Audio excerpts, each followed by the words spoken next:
வணக்கம். இன்றைய தலைப்புச் செய்திகள். கவர்னர் தலைமையிலான புதுச்சேரி வளர்ச்சிக்கான கொள்கை ஆலோசனை குழு கூட்டம். மத்திய அரசின் நிதி உதவி திட்டங்களை சரியாக பயன்படுத்திக் கொள்ளாதது குறித்து அதிருப்தி.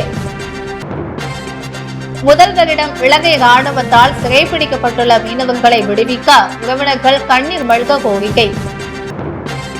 தை அமாவாசையை புதுச்சேரி கடற்கரை சாலை மற்றும் திருக்காஞ்சி சங்கராபரணி ஆற்றில் ஏராளமான பக்தர்கள் முன்னோர்களுக்கு தர்ப்பணம். பல்வேறு கோரிக்கைகளை வலியுறுத்தி மின்துறை ஊழியர்கள் ஆர்ப்பாட்டம். புதுச்சேரி துணைநிலை ஆளுநர் தலைமையில் நடந்த வளர்ச்சி குழு கூட்டத்தில் துறைவாரியாக சில குறைபாடுகள் சுட்டிக்காட்டி அதிகாரிகளிடம் சில விளக்கங்களை துணைநிலை ஆளுநர் கைலாசநாதன் எடுத்துரைத்தார்.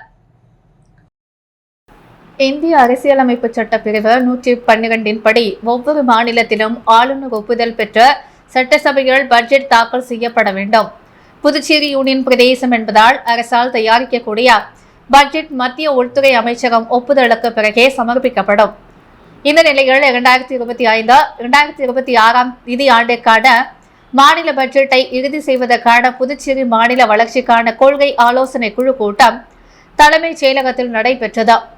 மாநில வளர்ச்சிக்கான கொள்கை ஆலோசனை குழு தலைவரும் துணைநிலை ஆளுநருமான கைலாசநாதன், துணைத் தலைவரும் முதல்வருமான ரங்கசாமி ஆகியோர் தலைமையில் நடைபெற்ற கூட்டத்தில் அமைச்சர்கள் நமச்சிவாயம், லட்சுமி நாராயணன், ஜெயக்குமார், சரவணகுமார், திருமுருகன், எதிர்க்கட்சித் தலைவர் சிவா, நாடாளுமன்ற உறுப்பினர்கள் வைத்திலிங்கம், செல்வகணபதி, தலைமை செயலர் சரத் சௌஹான், நிதி செயலர் ஆஷித் மதோத்ரா மற்றும் அரசு செயலர்கள் கலந்து கொண்டனர்.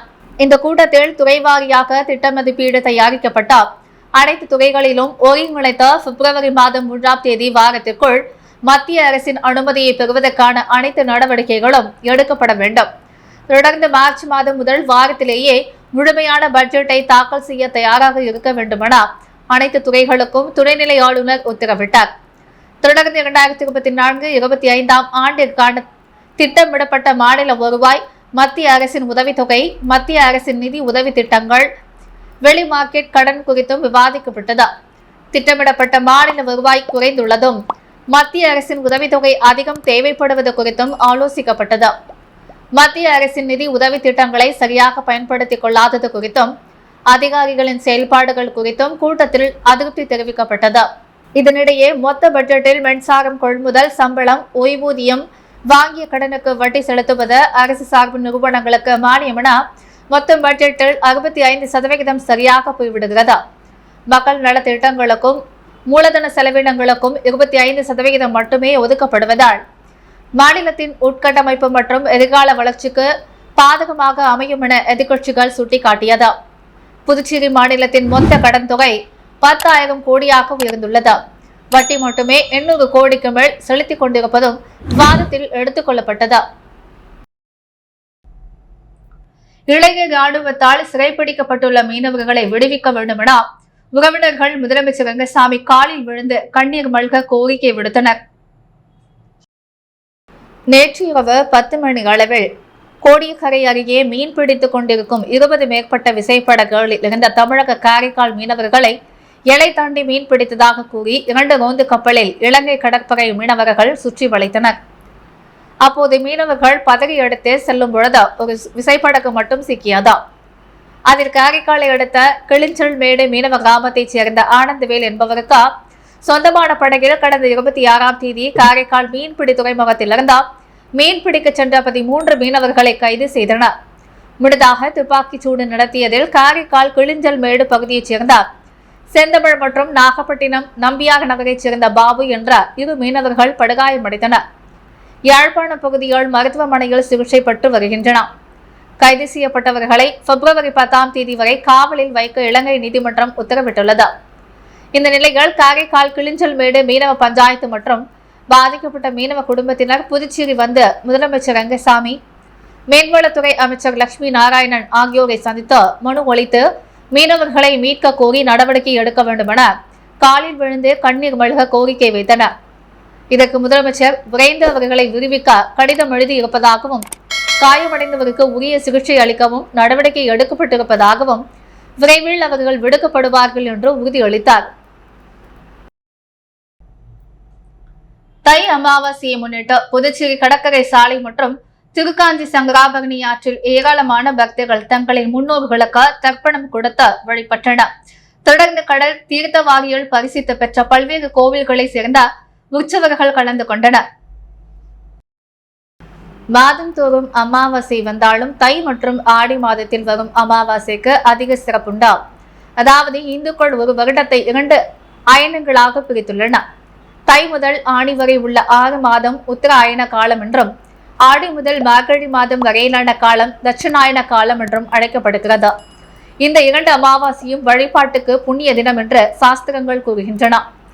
இதனால் இந்துக்கள் தை மற்றும் ஆடி மாதம் வரும் அமாவாசைகளில் தங்களை முன்னோர்களுக்கு நிதி கொடுக்க அதிக அளவில் ஆர்வம் காட்டுகின்றன. இந்நிலையில் தை அமாவாசையான இன்று புதுச்சேரி கடற்கரை மற்றும் திருக்காஞ்சி சங்கராபரணி ஆறு உள்ளிட்ட பகுதிகளில் பொதுமக்கள் அதிக அளவில் குவிந்து தங்களது முன்னோர்களுக்கு தர்ப்பணம் செய்து வழிபட்டனர். புதுச்சேரி நகர பகுதியில் உள்ள கோவில்கள், விழுப்புரம், கடலூர் மற்றும் திண்டிவனம் பகுதிகளில் உற்சவர் சிலைகள் கடற்கரைக்கு ஊர்வலமாக எடுத்து வரப்பட்ட தீர்த்த வாரியம் நடைபெற்றது. குறிப்பாக மடகுல விநாயகர், வேதபுரீஸ்வரர், வரதராஜ பெருமாள், காமாட்சி அம்மன், சாரம் சுப்பிரமணியர், லாஸ்பேட்டை சுப்பிரமணியர் கோவில், ரேணுகா பரமேஸ்வரி அம்மன், சுந்தர சபரீஸ்வரர் கோவில், கௌசிக பால சுப்பிரமணியர் உள்ளிட்ட பல்வேறு கோவில்களில் இருந்து உற்சவர்கள் கொண்டு வரப்பட்டனர். இதில் ஏராளமான பக்தர்கள் கலந்து கொண்டு சுவாமி தரிசனம் செய்தனர். காலி பணியிடங்களை நிரப்ப உடனடியாக அறிவிப்பு வெளியிட வேண்டும் போன்ற பல்வேறு கோரிக்கைகளை வலியுறுத்தி மருத்துவ ஊழியர்கள் ஆர்ப்பாட்டத்தில் ஈடுபட்டனர். புதுச்சேரி மின்துறை தொழில்நுட்ப சான்றிதழாளர் நலச்சங்கம் சார்பில் பல்வேறு கோரிக்கைகளை வலியுறுத்தி நேற்று மாலை வம்பாக்கரபாளையத்தில் உள்ள மின்துறை தலைமை அலுவலகம் முன்பு கண்டன ஆர்ப்பாட்டம் நடைபெற்றது. ஆர்ப்பாட்டத்திற்கு சங்க தலைவர் அருள்மொழி தலைமை தாங்கினார். பொதுச் செயலாளர் ரவி முன்னிலை வகித்தார். இதில் ஊழியர்கள் பலர் கலந்து கொண்டனர். மின்துறை தனியார் மைய எதிர்ப்பு போராட்டத்தின் பொழுது தொழிலாளர்கள் மீது போடப்பட்ட வழக்கு திரும்ப பெற வேண்டும், காலியாக உள்ள பணியிடங்களை நிரப்ப உடனடியாக அறிவிப்பு வெளியிட வேண்டும், போர்மேன் காலி பணியிடங்களை பதவி உயர்வு மூலம் நிரப்ப வேண்டும் என்பன உள்பட பல்வேறு கோரிக்கைகளை வலியுறுத்தி இந்த ஆர்ப்பாட்டம் நடைபெற்றது. ஆர்ப்பாட்டத்தின் பொழுது கோரிக்கைகளை வலியுறுத்தி மின்துறை ஊழியர்கள் கோஷங்கள் எழுப்பினர். புதுச்சேரியில் சுற்றுலா பயணி பெயரில் கெஸ்ட் ஹவுஸ் அறையில் தங்கி LED டிவியை திருடிச் சென்ற மர்ம நபர் குறித்து போலீசார் விசாரித்து வருகின்றனர். புதுச்சேரி மறைமலை அடிகள் சாலை, உருளையன்பேட்டை காவல் நிலையம் அருகில் S4 கெஸ்ட் ஹவுஸ் என்ற விடுதி இயங்கி வருகிறது. நேற்று முன்தினம் புதுச்சேரி வந்த காரைக்கால் மாவட்டம் திருநள்ளாரைச் சேர்ந்த தினேஷ் என்ற வாலிபர் S4 கெஸ்ட் ஹவுஸில் அறை எடுத்து தங்கினார். நேற்று காலை அறையை காலி செய்து கொண்டு புறப்பட்டார். கெஸ்ட் ஹவுஸ் ஊழியர்கள் அறையை சுத்தம் செய்ய சென்ற பொழுது அங்கு பொருத்தியிருந்த LED டிவி மாயமாக இருப்பதை கண்டு அதிர்ச்சி அடைந்தனர். கெஸ்ட் ஹவுஸில் பொருத்தப்பட்டுள்ள CCTV கேமராக்களை ஆய்வு செய்த பொழுது தினேஷ் தங்கியிருந்த அறையில் இருந்த LED டிவியை கழட்டி படுக்கை பெட்ஷீட் மூலம் சுற்றி திருடி செல்லும் காட்சி பதிவாகியிருந்தது. இதைத் தொடர்ந்து கெஸ்ட் ஹவுஸ் நிர்வாக உருளையன்பேட்டை காவல் நிலையத்தில் CCTV ஆதாரத்துடன் நேற்று புகார் அளித்தனர். புகாரின் பெயரில் போலீசார் வழக்கு பதிவு செய்து விசாரித்து வருகின்றனர். கிருஷ்ணா நகரில் குப்பைகள் திடீரென பற்றி எரிந்து புகை மூட்டமாக காணப்பட்டதால் அப்பகுதியில் பரபரப்பு நிலவியது. புதுச்சேரி கிருஷ்ணா நகர் 8வது குறுக்கு தெருவில் உள்ள ஒரு காலி மனையில் கிடந்த குப்பைகள் நேற்று இரவு திடீரென தீப்பிடித்து எரிந்தது. இதனால் அந்த பகுதி முழுவதும் புகை மூட்டமாக காணப்பட்டது. இது குறித்து புதுச்சேரி தீயணைப்பு நிலையத்திற்கு தகவல் தெரிவிக்கப்பட்டது. சீனியர் தீ அணைப்பாளர் செல்வகுமார் தலைமையிலான வீரர்கள் அங்கு விரைந்து சென்ற தீயை அணைத்தனர். இதனால் அங்கு சிறிது நேரம் பரபரப்பு ஏற்பட்டது. புதுச்சேரி அதிமுக அலுவலகத்தில் நுழைந்த சாரை பாம்பை வனத்துறை ஊழியர் பிடித்து வனப்பகுதியில் விற்றனர். புதுச்சேரி உப்பளம் சாலையில் அமைந்துள்ள அதிமுக தலைமை அலுவலகம். இந்த அலுவலகத்தில் இன்று காலை திடீரென 4 அடி நீளம் உள்ள சாரை பாம்பு ஒன்று புகுந்தது. இதனை கண்ட அதிமுக தொண்டர்கள் உடனடியாக வனத்துறை ஊழியரான சண்முகத்திற்கு தகவல் அளித்ததன் அடிப்படையில் விரைந்து வந்த வனத்துறை ஊழியர் லாபகமாக 4 அடி நீளம் உள்ள சாரை பாம்பை பிடித்து வனத்துறைக்கு கொண்டு சென்று வனப்பகுதியில் விட்டனர். இந்திரா நகரில் பாதாள சாக்கடை மறுசீரமைப்பு பணியை அரசு கொறடா AKD ஆறுமுகம் பூமி பூஜை செய்து தொடங்கி வைத்தார். புதுச்சேரி இந்திரா நகர் தொகுதிக்குட்பட்ட காந்தி நகர் பகுதியில் பாதாள சாக்கடை மறு வடிவமைப்பு மற்றும் மறுசீரமைப்பு பணிகள் என்று பொதுப்பணித்துறையின் மூலம் 1,32,00,000 ரூபாய் மதிப்பில் நடைபெற்றது. விழாவில் இந்திரா நகர் தொகுதியின் சட்டமன்ற உறுப்பினரும் அரசு கொறடாவுமான ஏ.கே.டி. ஆறுமுகம் கலந்து கொண்டார். இப்பணிகளை தொடங்கி வைத்தார். இந்நிகழ்வில் அதிகாரிகள் பல கலந்து கொண்டனர். ரூபாய் 86 லட்சம் செலவில் குப்பமேடு வேல்ராம்பட்டு ஏரிக்கரை சாலை சீரமைப்பு பணியினை திமுக சட்டமன்ற உறுப்பினர்கள் சிவா, சம்பத் ஆகியோர் கூட்டாக தொடங்கி வைத்தனர். புதுச்சேரி நகராட்சி வில்லியனூர் சட்டமன்ற தொகுதிக்குட்பட்ட கொம்பாக்கம் குப்பம்பேட் சாலை மற்றும் முதலியார்பேட்டை சட்டமன்ற தொகுதிக்குட்பட்ட வேல்ராம்பட்டு ஏரிக்கரை சாலை மறுசீரமைப்பு பணிக்கான பொதுப்பணித்துறை மூலம் ரூபாய் 86,56,000 நிதி ஒதுக்கப்பட்ட அப்பணிக்கான பூமி பூஜை நிகழ்ச்சி இன்று காலை குப்பம்பேட்டில் நடைபெற்றது. இந்த நிகழ்ச்சியில் சட்டமன்ற எதிர்க்கட்சித் தலைவர் சிவா, முதலியார்பேட்டை சட்டமன்ற உறுப்பினர் சம்பத் ஆகியோர் கலந்து கொண்டார். சாலை சீரமைக்கும் பணியினை பூஜை செய்து தொடங்கி வைத்தனர்.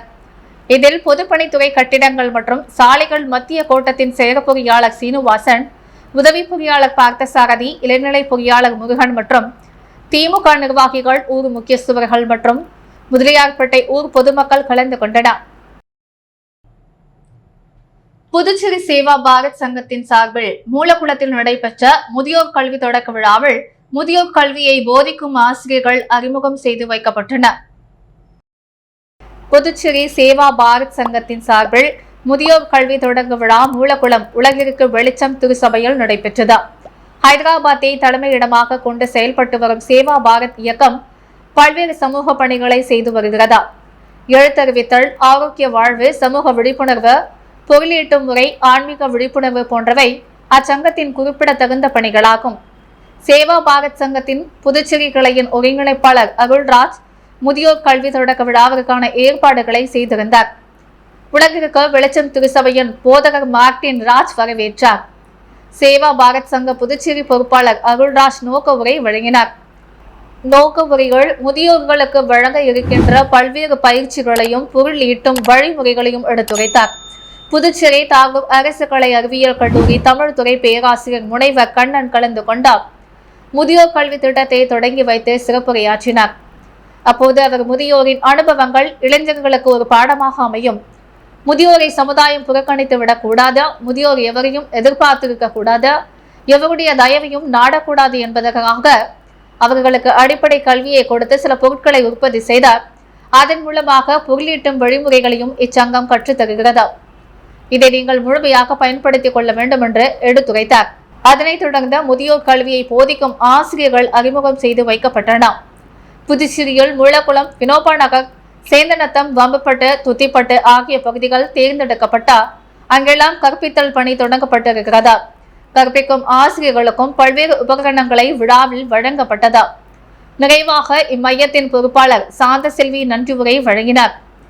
இந்நிகழ்வில் ஏராளமான முதியோர்களும் போதகர் சகரியா, போதகர் நோகாமியா உள்ளிட்ட பல்வேறு சபைகளை சார்ந்த போதகர்களும் கலந்து கொண்டனர்.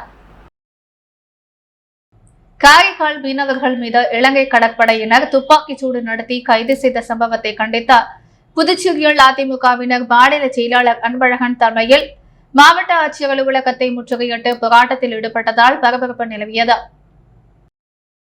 காரைக்கால் மற்றும் தமிழக மீனவர்களை இலங்கை கடற்படையினர் துப்பாக்கி சூடு நடத்தி சிறைப்பிடித்துள்ள நிலையில் இலங்கை அரசின் இந்த அத்துமீறிய செயலை கண்டித்தும் மீனவர்களை உடனடியாக மீட்க நடவடிக்கை எடுக்க வேண்டும் எனவும் மீனவர்கள் கைது விவகாரத்திற்கு நிரந்தர தீர்வு காணாத மத்திய மாநில அரசுகளை கண்டித்தும் புதுச்சேரி அதிமுகவினர் வழுதாவூர் சாலையில் உள்ள மாவட்ட ஆட்சியர் அலுவலகத்தை முற்றுகையிட்டு போராட்டத்தில் ஈடுபட்டனர். அதிமுக மாநில செயலாளர் அன்பழகன் தலைமையில் நடைபெற்ற முற்றுகை போராட்டத்தில் 100க்கும் மேற்பட்ட அதிமுகவினர் பங்கேற்று இலங்கை அரசு மற்றும் மத்திய மாநில அரசுகளுக்கு எதிரான கண்டன கோஷங்களை எழுப்பினர். அப்போது போராட்டத்தில் ஈடுபட்ட பெண்கள் திடீரென மாவட்ட ஆட்சியர் அலுவலக வாயிலில் அமர்ந்த ஒப்பாரி வைத்து அழுததால் பெரும் பரபரப்பு ஏற்பட்டது. குருமாபேட்டில் உள்ள ராஜீவ்காந்தி கால்நடை மருத்துவக் கல்லூரி ஊழியர்களுக்கு டிசம்பர் மாதம் ஊதியம் வழங்காததை கண்டித்து 7ஆம் நாளாக தர்ணா போராட்டம் நடைபெற்றது. புதுச்சேரி குருமாம்பேட்டில் இயங்கி வரும் அரசு நிறுவனமான ராஜீவ்காந்தி கால்நடை மருத்துவக் கல்லூரி மற்றும் ஆராய்ச்சி நிலையத்தில் கடந்த டிசம்பர் மாதம் முதல் ஊழியர்களுக்கு சம்பளம் வழங்காமல் உள்ளதை கண்டித்து பணியாளர்கள் 7ஆம் நாளாக தொடர் தர்ணா போராட்டத்தில் ஈடுபட்டுள்ளனர். இக்கல்லூரியில் பேராசிரியர்கள் மற்றும் அனைத்து நிலை ஊழியர்கள் என சுமார் 300 நபர்கள் பணியாற்றி வருகின்றனர். இவர்களுக்கு பிப்ரவரி மாதம் வரையிலான ஊதிய தொகையை பட்ஜெட் நிதியில் ஒதுக்கீடு செய்யப்பட்டுள்ளது. இந்நிலையில் சில காரணங்களுக்காக செயலரின் அறிவுறுத்தல் படி பணியாளர்களுக்கு மாத ஊதியம் வழங்குவதை தற்காலிகமாக நிறுத்தியுள்ளனர். இதனால் இக்கல்லூரியில் பணியாற்றும் ஊழியர்கள் அனைவரும் பெரும் பாதிப்புக்கு உள்ளாகியுள்ளனர். இது பிரச்சனைகள் புதுச்சேரி அரசு தலையிட்டு ஊழியர்கள் அனைவருக்கும் மீண்டும் ஊதியம் வழங்கிட ஆவணம் செய்ய வேண்டுமென துணைநிலை ஆளுநர், முதல்வர் மற்றும் துறை அமைச்சர்களுக்கு கோரிக்கை வைத்துள்ளனர். மேலும் இக்கல்லூரி வளாகத்தில் ஏராளமான ஆடு, மாடு, கோழிகள், உயிரினங்களின் மருத்துவ உதவி பணிகள் மேற்கொள்ளப்பட்டு வந்தது. வரும் போராட்டத்தின் காரணமாக கால்நடைகள் பராமரிப்பு மற்றும் மருத்துவம் உள்ளிட்ட பணிகளை புறக்கணித்து போராட்டத்தில் ஈடுபட்டுள்ளது குறிப்பிடத்தக்கது. வெளியூர் தொகுதியில் தொடர் நோயால் பாதிப்படைந்த பயனாளிகளுக்கு சட்டமன்ற எதிர்க்கட்சித் தலைவர் சிவா நிதி உதவி பெறும் ஆணையினை வழங்கினார்.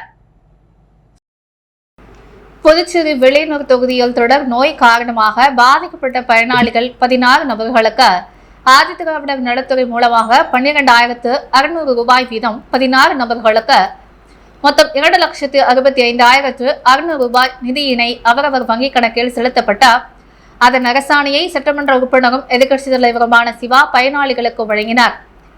மேலும் இந்நிகழ்ச்சியில் ஆதிதிராவிடர் நலத்துறை அதிகாரிகள், திமுக நிர்வாகிகள் பலர் உடனிருந்தனர். முருங்கம்பாக்கம் அருள்மிகு ஸ்ரீ அங்காளம்மன் ஆலயத்தில் அமாவாசை திதியை முன்னிட்டு தீச்சட்டி எடுத்தல் மற்றும் ஊஞ்சல் உற்சவம் நடைபெற்றது.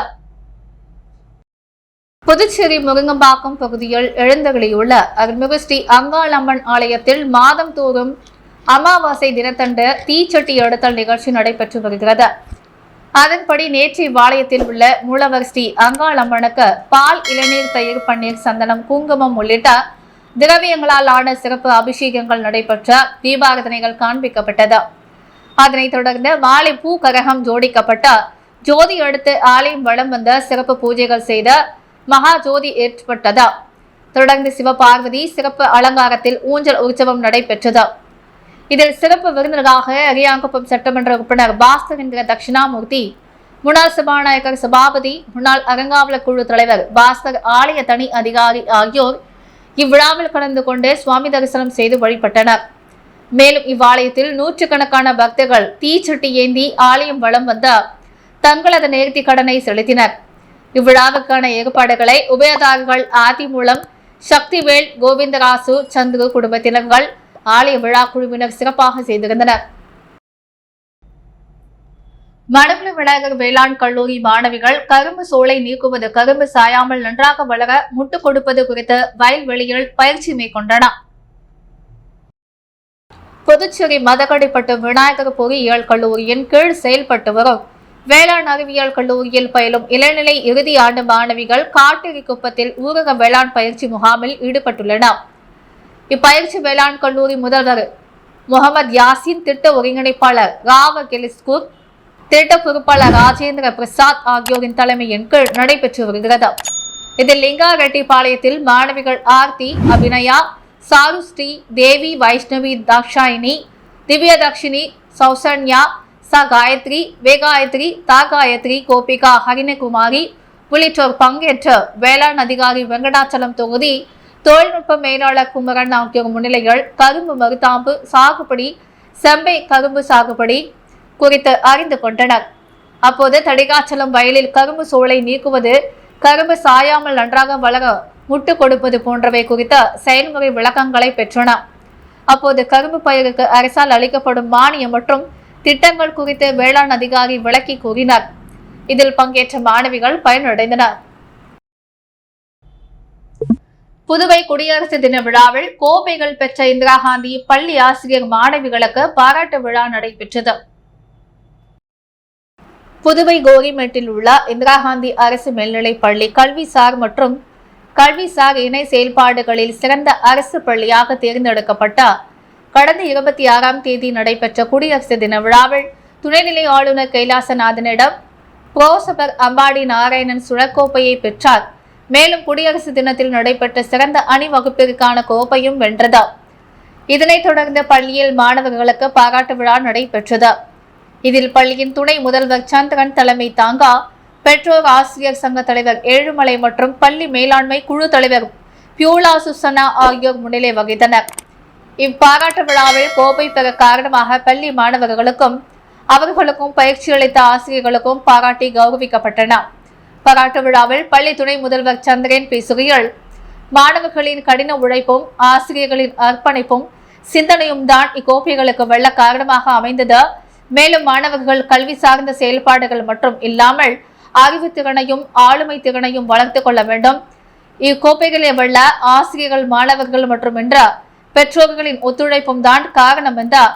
இனிமையான நேரத்தில் அம்பாடை சுழற்கோப்பை மற்றும் சிறந்த அணிவகுப்பிற்கான கோப்பையை வெல்ல காரணமாக இருந்த அனைவருக்கும் நன்றியை தெரிவித்துக் கொள்கிறேன். இந்த நிகழ்ச்சியில் பள்ளியின் பொறுப்பாசிரியை மணிமொழி, உயர்நிலைப் பள்ளியின் பொறுப்பாசிரியர் ஜெஸ்ஸி மற்றும் ஆசிரியர், மாணவர்கள் கலந்து கொண்டனர். புதுச்சேரி முதியால்பேட்டை சோலை நகர் வடக்கு பகுதியைச் சேர்ந்த மீன் வியாபாரம் செய்யும் 32 மகளிருக்கு நிழற்குடை, மீன் எடை போடும் எலக்ட்ரானிக் இயந்திரங்களை திமுக முன்னாள் சட்டமன்ற உறுப்பினர் நந்தா சரவணன் தனது சொந்த செலவில் வழங்கினார்.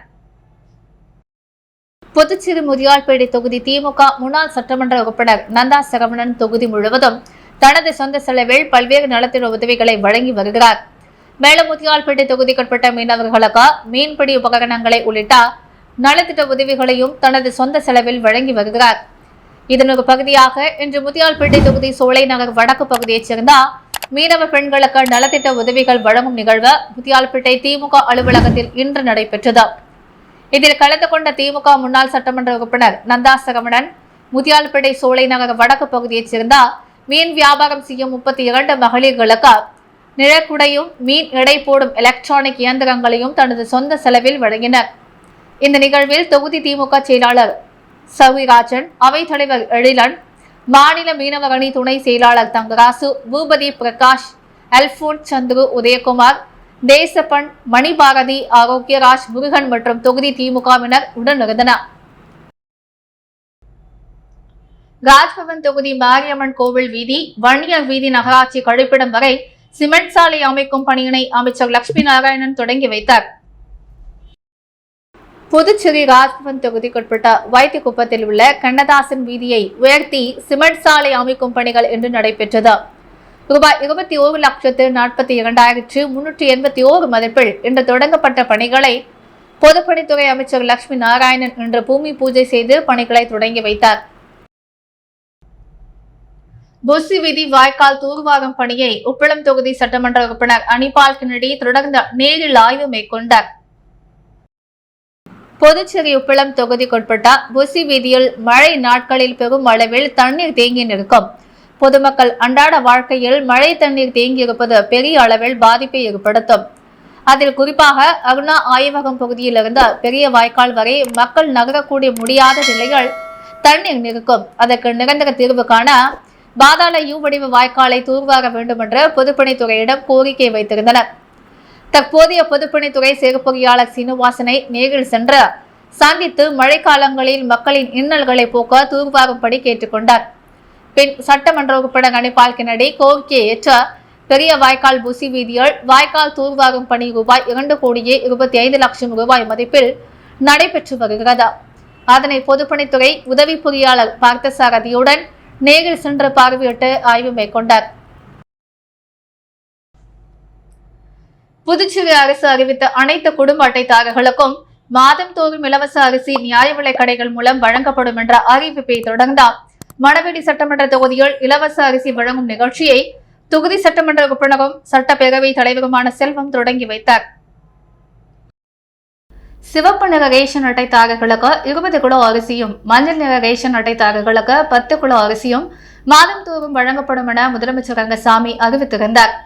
அதன்படி அத்திட்டத்தின் துவக்கமாக மணவெளி தொகுதியில் முதற்கட்டமாக நலவாடு, ஆண்டியார்பாளையம், தானம்பாளையம், தவளக்குப்பம், நோனாங்குப்பம் ஆகிய பகுதிகளில் உள்ள நியாய விலைக் கடைகளுக்கு சட்டப்பேரவைத் தலைவர் ஏமலம் செல்வம் நேரில் சென்று பொதுமக்களுக்கு இலவச அரிசியினை வழங்கி நிகழ்ச்சியை துவக்கி வைத்தார். மேலும் இந்நிகழ்ச்சியின் பொழுது அந்தந்த பகுதி கிராம பஞ்சாயத்தார் மற்றும் ஊர் முக்கியஸ்தர்கள் பொதுமக்கள் பல கலந்து கொண்டனர். புதுச்சேரியில் இன்று தங்கம் மற்றும் வெள்ளி விலை நிலவரம். முத்து கோல்ட் ஹவுஸ் வழங்கும் இன்றைய தங்கம் மற்றும் வெள்ளி விலை நிலவரம். தங்கம் 1 கிராம் 7,595 ரூபாய். வெள்ளி 1 கிராம் 101 ரூபாய். மீண்டும் இன்றைய முக்கிய செய்திகள். கவர்னர் தலைமையிலான புதுச்சேரி வளர்ச்சிக்கான கொள்கை ஆலோசனை குழு கூட்டம். மத்திய அரசின் நிதி உதவி திட்டங்களை சரியாக பயன்படுத்திக் கொள்ளாதது குறித்து அதிருப்தி. முதல்வரிடம் இலங்கை ராணுவத்தால் சிறைப்பிடிக்கப்பட்டுள்ள மீனவர்களை விடுவிக்க உறவினர்கள் கண்ணீர் மல்க கோரிக்கை. தை அமாவாசையை புதுச்சேரி கடற்கரை சாலை மற்றும் திருக்காஞ்சி சங்கராபரணி ஆற்றில் ஏராளமான பக்தர்கள் முன்னோர்களுக்கு தர்ப்பணம். பல்வேறு கோரிக்கைகளை வலியுறுத்தி மின்துறை ஊழியர்கள் ஆர்ப்பாட்டம். மீனவர்கள் கைது விவகாரத்திற்கு நிரந்தர தீர்வு காணாத மத்திய மாநில அரசுகளை கண்டித்த அதிமுகவினர் ஆட்சி அலுவலகம் முற்றுகை. கால்நடைகள் பராமரிப்பு மற்றும் மருத்துவம் உள்ளிட்ட பணிகளை புறக்கணித்த ராஜீவ்காந்தி கால்நடை மருத்துவக் கல்லூரி ஊழியர்கள் 7வது நாளாக தர்ணா.